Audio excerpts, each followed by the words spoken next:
হে আমিরুল মুমিনিন, এই ব্যক্তি আমাদের পিতাকে হত্যা করেছে। আমরা এর ন্যায় বিচার চাই। আমরা প্রাণের বদলে প্রাণ চাই।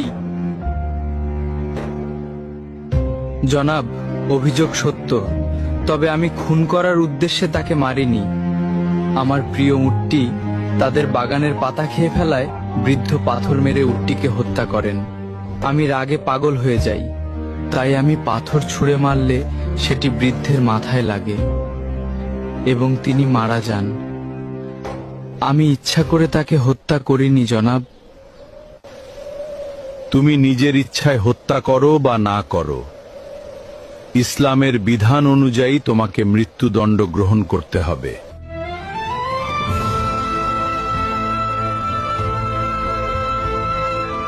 আমিরুল মুমিনিন, যেহেতু ইসলামী বিধান অনুযায়ী আমাকে শাস্তি পেতেই হবে, সেহেতু আমি এটা মেনে নিচ্ছি। তবে আমাকে 3 দিন সময় দিন। আমার কাছে একটি এতিম বাচ্চার কিছু সম্পদ রাখা আছে। আমাকে গ্রামে গিয়ে সেই এতিম বাচ্চার আমানতটি বুঝিয়ে দিয়ে আসতে দিন, না হলে হাসরের মাঠে আমাকে খেয়ানতের দায়ে অপরাধী হতে হবে।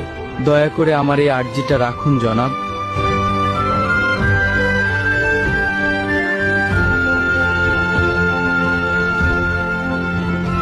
ঠিক আছে, আমি তোমাকে ছেড়ে দিতে পারি, কিন্তু শর্ত হলো কাউকে তোমার জামিনদার হতে হবে।